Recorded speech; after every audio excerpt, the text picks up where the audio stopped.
My good sis, y'all weren't doing it for 3 years. And if he was still coming to the house smiling and grinning and okay, that should have told you he doing something. And it probably wasn't you. I heard you rang the bell.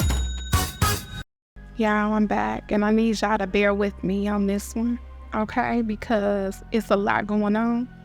But if you stay with me, I'm going to bless you. My husband, 46, and I, 37, have been in the dead bedroom for 3 years and together for 14 years.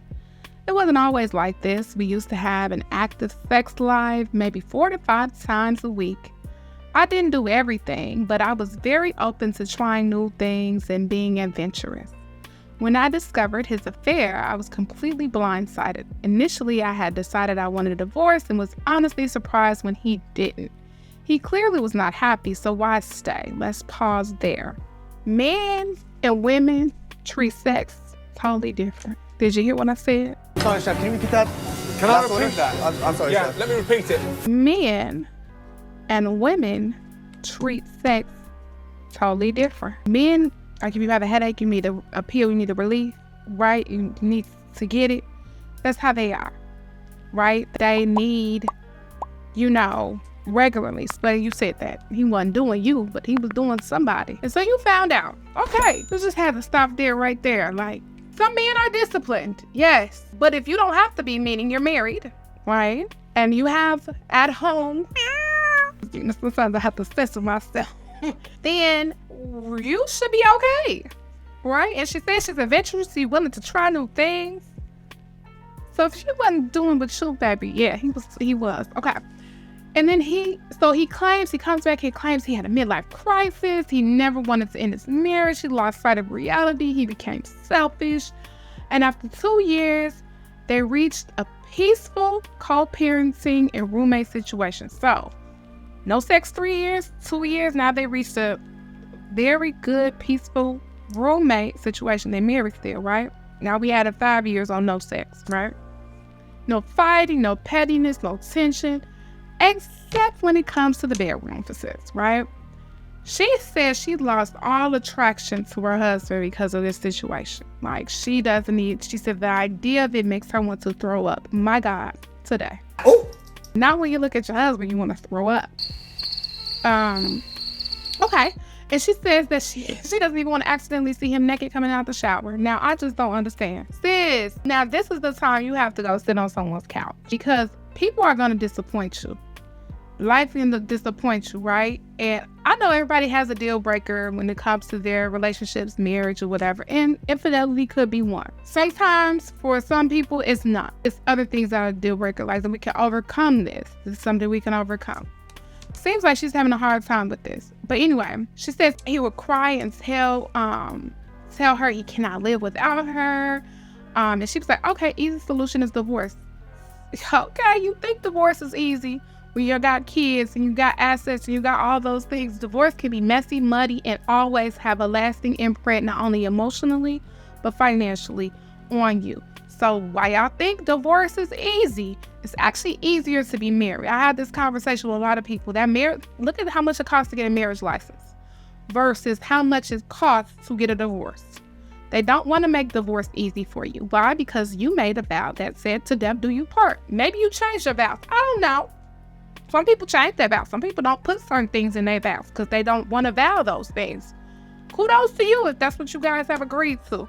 But most of the time, majority of the times, you say, till death do you part, all right? And so if you're saying till death do you part, divorce usually is out the way except for certain extreme situations. Again, infidelity could be one for you. But he says he doesn't want the divorce. He loves his family.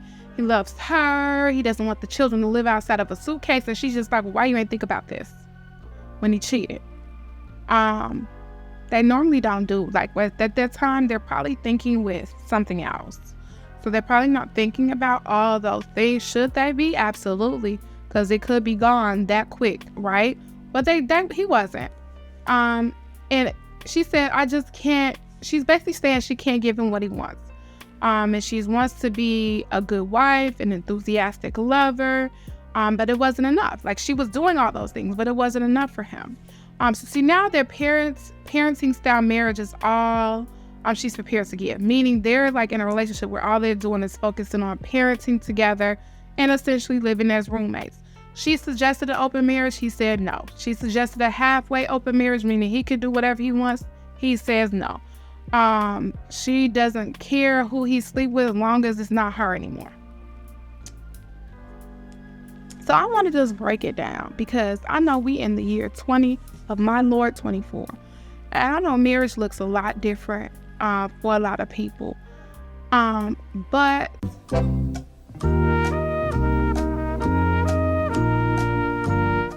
you are in a marriage where you're saying you don't care if your spouse shares their body with anyone else, just long as it's not you.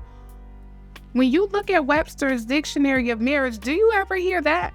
Like, does that part come to you, resonate with you? Because that doesn't, maybe that's just my desires. Now, I'm really not impose my desires. That just doesn't seem like a marriage to me. But they have kids. And so I have seen that. A lot of times people will wait till their kids get grown before they get divorced. And, because they just want to make sure that their kids live in an intact household and all of those things. But some people, it's better for them to be in a better place mentally and all that so they can be best for their child or children, right? Some people can do it. I'm not here to say what you should and shouldn't do, but I will say this. Make sure that you're good because those kids can see if you're not.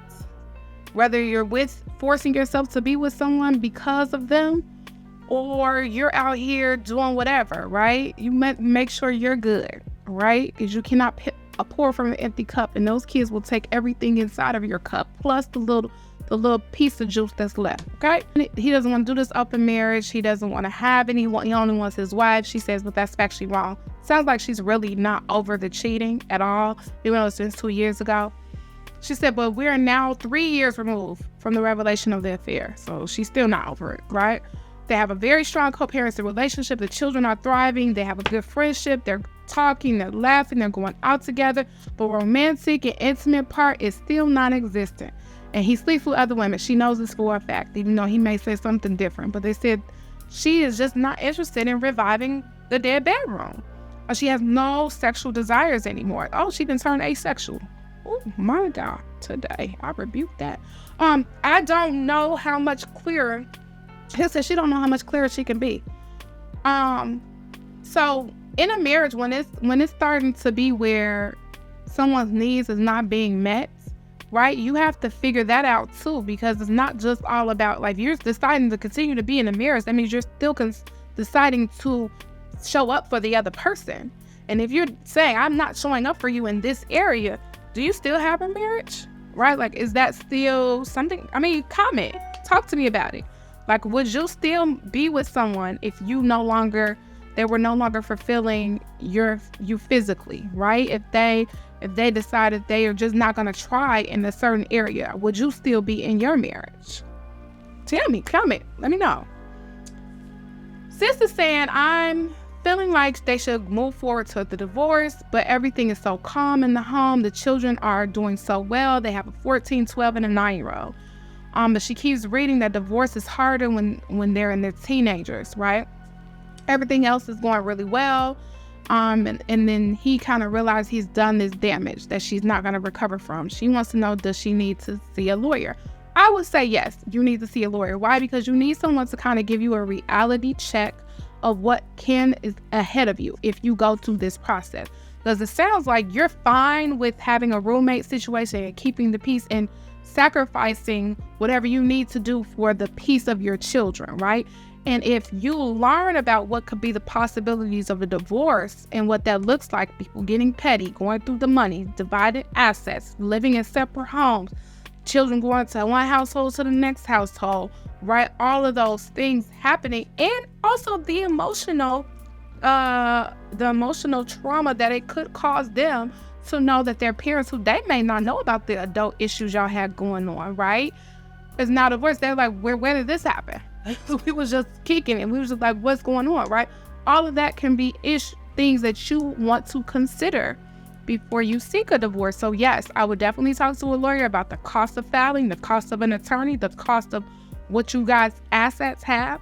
Now, the longer that you do stay married, I will say this, the more you're building your marital assets. So if in your head, you're like, I'm going to divorce him after the kids are gone, right? Just know every time you purchase something, buy a house, buy an asset, grow a business, do something for yourself, you're doing it for the marriage. So that's adding to it of what can be divided if and when you do get a divorce. So if you buy a house, you just added a house that could be divided at the time of your divorce.